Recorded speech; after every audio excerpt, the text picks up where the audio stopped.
we are back. Thanks for clicking on the link. Welcome to Good Energy. Enjoy the content, and everyone have a blessed day.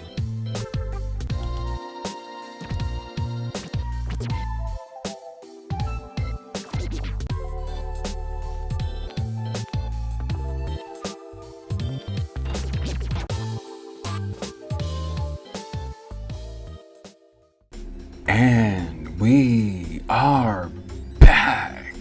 Welcome to Good Energy, guys. We're back in the studio. We have some great tennis to cover. Like, subscribe, and comment below. Let's get right into it. Bianca Andreescu is back. Canada is back on the map after a 8-month hiatus, taking a mental break.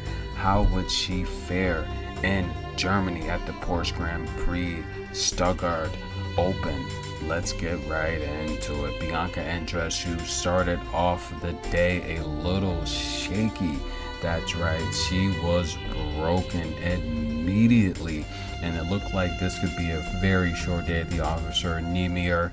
But the reality here is Bianca Andreescu got off the clay. She got back up after being broken, and yes, started to see flashes of the old Bianca Andreescu, the 2018 43 win season, the 2019 48 win season, beating Serena Williams in the US Open finals, making it to the WTA finals before getting taken out against Simona Halep. Keep in mind, she had set point in that first set several times, and Simona Halep wouldn't give up, and eventually she would fold and have to retire due to injury.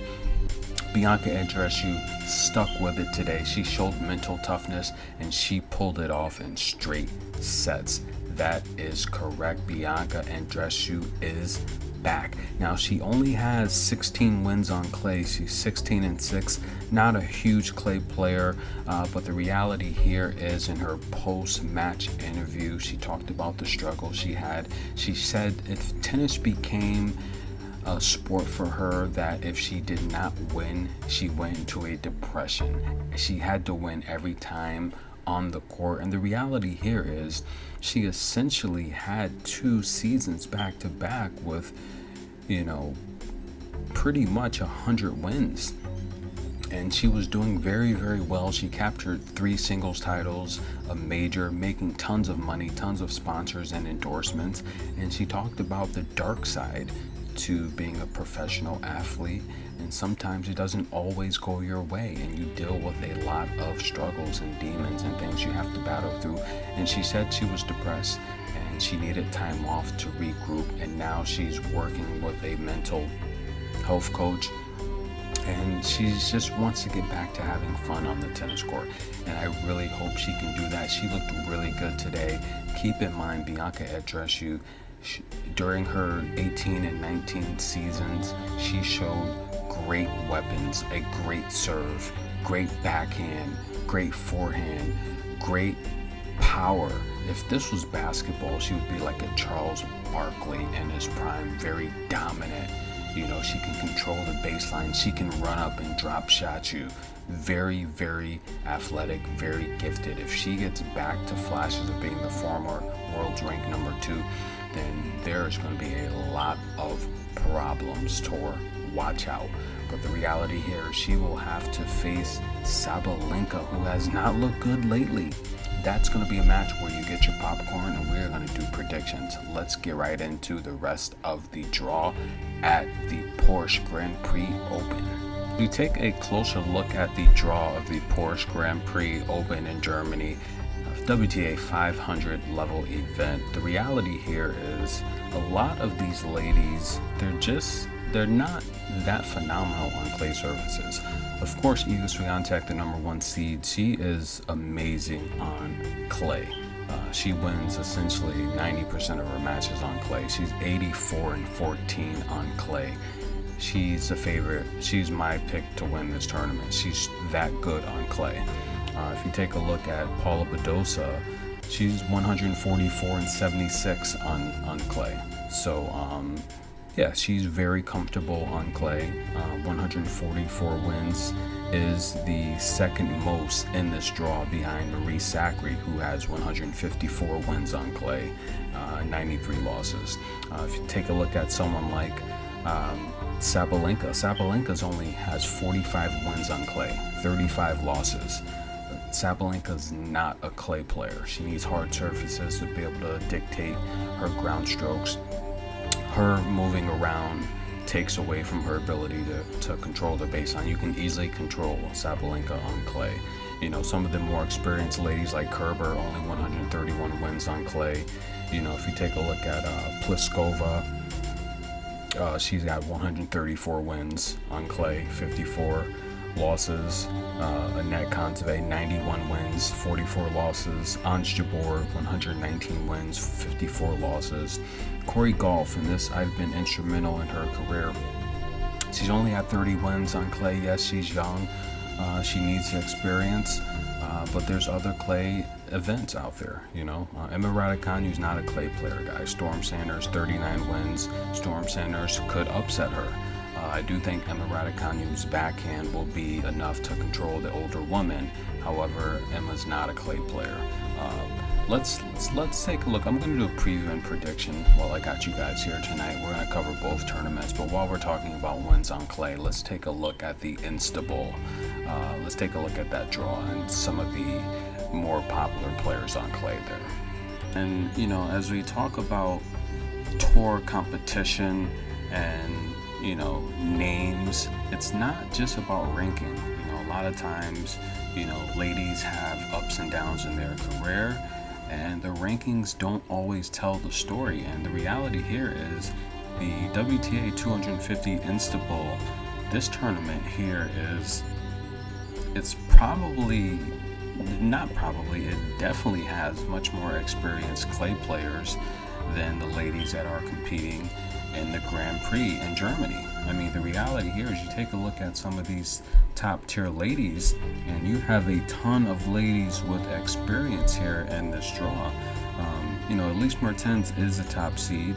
She only has 87 wins on clay, but you take a look at Sersu. She has 184 wins on tour. Grabber, Julie, she has 269 wins on clay. I'm sorry, we're talking about clay. Sersu, 189 wins on clay. Julie Grabber, 269 wins on clay. That's right, Elise Mertens only got 87, but if you take a look at Kalalina, 159 wins on clay. Petra Martic, 160.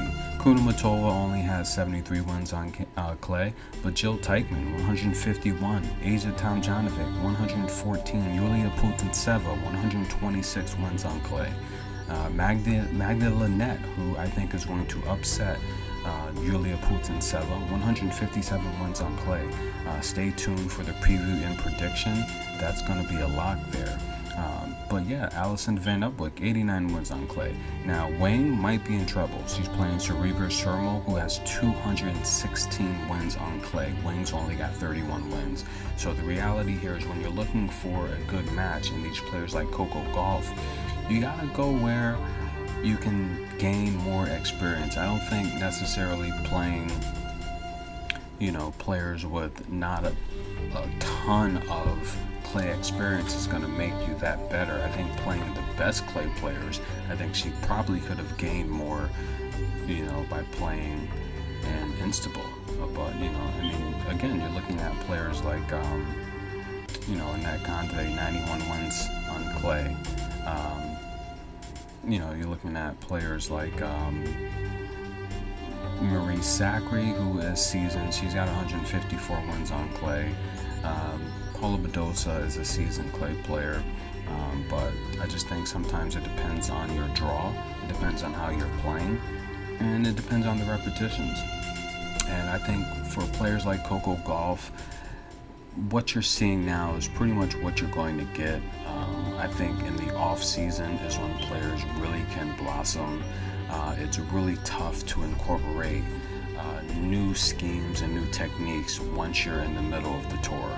I mean, especially when you're transitioning from hard to clay to grass and back to hard. It's really tough to incorporate and transition new schemes and shots and techniques in your game while on tour.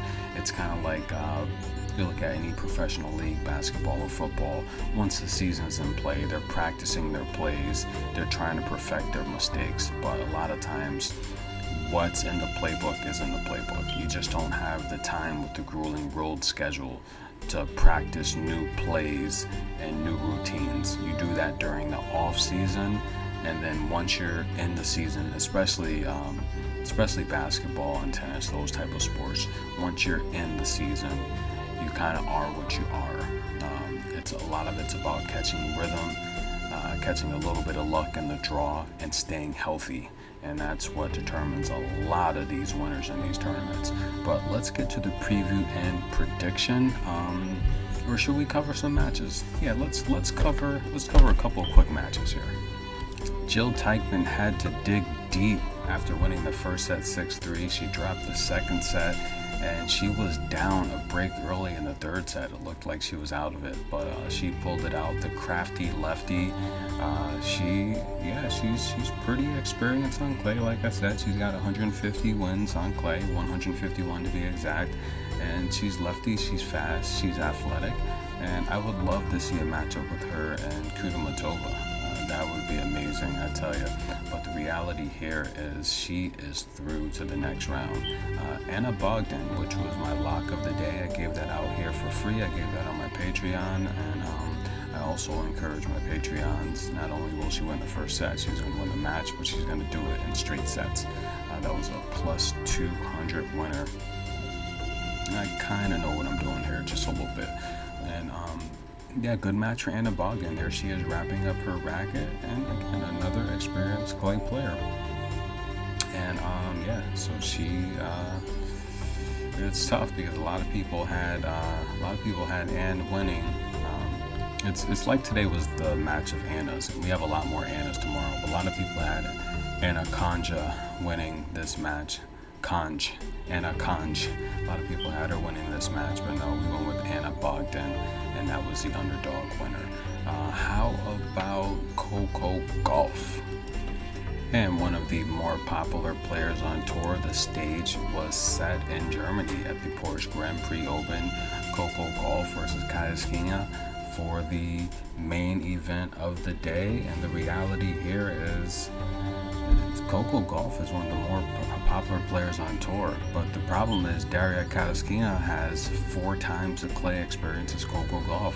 Why is Coco Gauff a 2-1 favorite? That's the hype there. You have to watch out. Rankings in tennis a lot of times don't really mean anything. Any of these ladies can beat the other on any given day. Depends on form, injuries, condition, surface, and Coco Gauff should not have been a 2-1 favorite. Katarzyna beat her a few weeks ago, and the reality here is Coco did come out playing very well early on. She broke Katarzyna right off the serve, but the reality here is Katarzyna warmed up, settled in, and she starts slow sometimes, but Coco Gauff is in shape, but Katarzyna is tricky. She has tricky movement, and she explodes. She has burst of energy, and she's an experienced clay player. So the reality here is that was an easy one, a 2-1 underdog for Katarzyna to pull that one off, and she did it in straight sets. Coco Gauff is missing something in her game. She's missing something, and when she figures it out, if I had to put my hands on it, the reality here is I feel she plays to her competition. She has to come out with the eye of the tiger and control these rallies. She has to do a better job of dictating the pace, because it seems like whenever she steps up in the round of 32, it just seems like the round that always gets her. But the reality here is when she's a high-ranked player because she's consistent. She's like an Ons Jabeur. She can get through the draw, but when she starts to face the elite competition, Coco Gauff and Ons Jabeur have to be 2 of the most frustrating women on tour. When they're playing the superior competition, they never really do well. And the reality here is they're both missing something, but with Coco Gauff, she's 18 now. We can't keep using the excuse that she's young, because the reality here is we see these other players, the Emma Raducanus and, you know, the Iga Swiatek's now. Iga, I did say once she gets it together, she's going to be dangerous. But Emma Raducanu does have a major under her belt. However, Coco Gauff has a lot more titles. I mean, Coco Gauff has combined 7 titles to Emma Raducanu's 1. But the reality here is her 1 is a major, which was big. But I would say it's without a doubt Coco Gauff has been the more consistent player than Emma Raducanu. Emma Raducanu has looked abhorrent since winning the U.S. Open. She hasn't done anything. And the reality here is she might be defeated here, going up against Storm Sanders, who's, you know, I'm going to say Emma Raducanu is supposed to beat Storm Sanders, but the reality here is Storm Sanders has more experience. But I think Emma's backhand is one of the best in the business. She can control you with her backhand and bully you around with that backhand. I don't know how effective it will be on clay, but that's a match. I'm going to get my popcorn and I'm going to take a lot of notes to see how well she does with her backhand on this clay surface. Because if Storm Sanders can get her in any type of compromising position, then you could see her fold. Because without her backhand, Emma Raducanu is not beating anyone.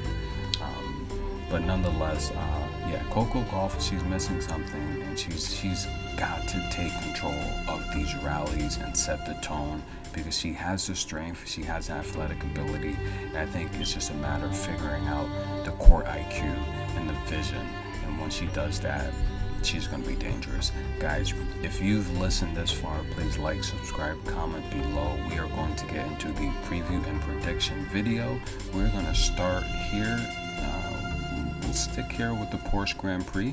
We're going to give you a preview and prediction of this round. I'm going to give you a free lock today too. Just so you know, if you subscribe to my Patreon, I actually have 3 locks that I'm putting up there. 3 total guaranteed winners. Sign up today, it's $100. But I'm going to give you some free stuff now here. All right, let's see what we got here. Ons Jabeur versus Vondrousova. We know that Vondrousova won that matchup, and we know that Karaskina defeated Coco Gauff. So Ons Jabeur will be taking on Karaskina, and that is a matchup in the round of 16 that I kind of like Karaskina. I'd like her to win at least 1 set, if not beat Ons Jabeur completely. However, Ons Jabeur is a little more skilled and experienced than a Coco Gauff. And Ons Jabeur, that's a matchup that she's going to be the favorite. Ons Jabeur's got 119 wins on clay, and the reality here is Karaskina, she's got 130 wins on clay, and that's a matchup that Karaskina, she's definitely going to win 1 set, but I'll probably lean for Ons Jabeur to win the match though. Raducanu with two tough sets, but she will advance to face Paula Badosa, and that's a matchup that I do like Paula Badosa to win. Paula Badosa is going to have the center of gravity advantage. She's going to have the shot-making arsenal advantage, and I expect to see some heat-seeking missiles from both ladies. But I do like Paula Badosa to beat Elena Raducanu. And if we take a look at the other half of the bracket, Annette Kontaveit versus Angelique Kerber, that's a match that Kerber can win. Kerber's the more experienced player. Kontaveit is not necessarily an amazing clay player. She does have 91 clay wins. Angelique Kerber is the much more experienced clay player. I do think that's a matchup that's going to go over. I would probably lean Kontaveit though, just conditioning. Angelique Kerber's age is starting to show. That does concern me a little bit. And, you know, there's been a lot of delays and stuff like that with the weather. But Annette Kontaveit versus Alexandrova in the round of 16, that's a matchup. Alexandrova, she's been playing a lot of tennis. She's been looking really good on clay. That has potential upset written all over it. So we'll stay tuned and see what we have for a line on that one. But if I had to guess, I'd probably say Annette Conte is going to be like a 3-1 favorite, and I think that's going to be too high. Bianca Andreescu, she did get through, and she's going to face Sabalenka, and that's a matchup where Bianca looked really good. That's going to be a heavyweight matchup. I'd probably take that match to go under. Someone's going to break, and someone's going to break bad, and it's going to be over. And the reality here is I'd probably see Sabalenka being a 2.5 to 1 favorite. I'd probably lean Bianca. Whatever the spread is, I'd take Bianca. I should probably get 4 free games, and I would probably take Bianca +4 on that, and that could be a potential upset. Sabalenka's not a good clay player. I could see Bianca defeating Sabalenka there. So yeah, that's a matchup I would take Bianca +4. Whatever the spread is, I would take Bianca on it. I definitely see Bianca upsetting Sabalenka altogether. And the other half of the bracket, Sakari getting the bye, and we know that Sigmund did beat Zidansek. Zidansek she just looked a little heavy and out of rhythm lately. So Sigmund versus Sakari, I do have Sakari advancing. Marie Sakari over 150 wins on clay. That's a matchup she's going to feel comfortable with. It's going to overpower Sigmund. Paquet, I hope she gets it together. Hasn't looked good there. But Kvitova and Pliskova, that's a heavyweight matchup. Kvitova is starting to show her age. She's pulling out of tournaments. There's no consistency. It's going to be a heavyweight matchup of the Czechs. I do like Pliskova to take out her elder, her idol fellow countrywoman. And I see Pliskova beating Samsonova as well, meeting Sakari there in the quarterfinals. And before we head to Istanbul, finally, Swiatek versus Elis. Elis with a tough 3-setter over Golovin, but the Spaniard is just, Spain they breed some really great clay players. Swiatek will get the victory there. And Georgie, after Poliani pulled out, she got defeated by Corpez. And I'd like Emma Raducanu to defeat Storm Sanders. She should win that off of her backhand alone, but Emma Raducanu has not looked good at all since winning the U.S. Open, so nothing's going to shock me. If Storm Sanders beats Emma Raducanu, that won't surprise me, but I do expect Emma Raducanu to meet Iga Swiatek in the quarterfinals, which should be a match that's popcorn worthy. All right, let's go to Istanbul, where the competition is just so packed. This draw is full of ladies that have a ton of clay experience, and this tournament's up for grabs. To be honest with you, this tournament could go either way, but I do want to take a look at one matchup, actually a couple matchups in particular. Asa Tomljanovic versus Alison Van Upwijk. This is a matchup here that I think I think it's going to go over for one. That's the lock there. Take this match to go over, but I do like Alison Van Upwijk on the spread. I think she has a chance to win this outright as a underdog. But the official pick there, the free pick, I like that match to go over. Both ladies make a lot of mistakes. Alison Van Upwijk, her mistakes come later on in the match as she tires, and Asa just makes them all throughout the match. So I like that to go over. And if I had to pick a winner, I'd go with the dog, Alison Van Upwijk, on the upset there. Taking a look at Putintseva versus Magdi Linette. That's a matchup where Magdi Linette has 157 wins on clay. She has over 250 total matches on clay, very experienced. Putintseva has just under 200 matches on clay, 126 wins. This is a match where I like Linette to win at least one set. That's a free lock there I'm giving out for you. And if I had to pick a winner, I'd go with Linette as the outright upset. And I see that match probably going over as well. So that's 3 picks there. But the lock there officially is take Magdi Linette to win at least one set. That will absolutely 100% hit for you. And let's see what else we have. This tournament here is just full of great matches. And I mean, just looking at Elise Mertens versus Rebecca Peterson, that's going to be a really, really great match. Rebecca Peterson, she's got to be tired of being eliminated here in these round of 32 32s. Like I always tell you, if you follow the channel, Rebecca Peterson can make it out of these 128 rounds, these 64 rounds, but she almost always chokes in the round of 32. And I know she's tired of being bullied by Elise Mertens. Rebecca Peterson's a very experienced clay player. This is a match where this might be an upset. If I had to pick a winner, of course, I would go with Elise Mertens and her consistency. But that's a matchup there where that's going to be a great match. Get your popcorn, and I'm just going to be excited just to watch that one. Kalinina versus Martic. Both of these ladies are experienced on clay, and that's a match that Martic. I like Kalinina to win, but that's a matchup again that's going to be very tough. Both ladies with over 150 wins on clay. It's going to be a great match. Sorribes Turmal versus Wang. Wang has very little experience on clay, so I do like Turmal. That's a very confident pick for her to beat Wang. Wang is just not comfortable on clay, and her range has been very off lately, hitting a lot of balls long. She can't find her consistency. And then we have Buskova versus Gracheva. Buskova's not that experienced on clay. She's playing Gracheva, who has almost twice the experience on clay. That's a matchup where Buskova, if she cannot initiate her defense, she could be in trouble because Buskova is a defensive player. If Gracheva, who's very comfortable on clay, is dictating the pace, you could see a very, very different game from Buskova. However, Buskova is the favorite. This is a match she should be able to pull out, but I don't think it's going to be an easy one. But you know what? I think I'm going to wrap it up, guys. I'm going to give out one more pick here. It's Churemo versus Smedlova, and the reality here is Anne Smedlova,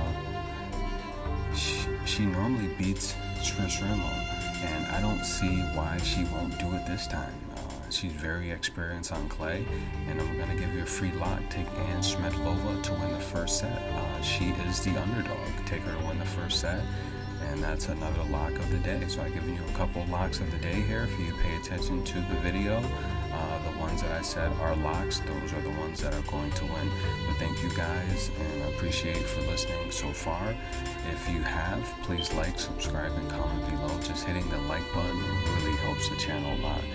Donate to the PayPal if you can. $1, 50 cents, $2, anything helps.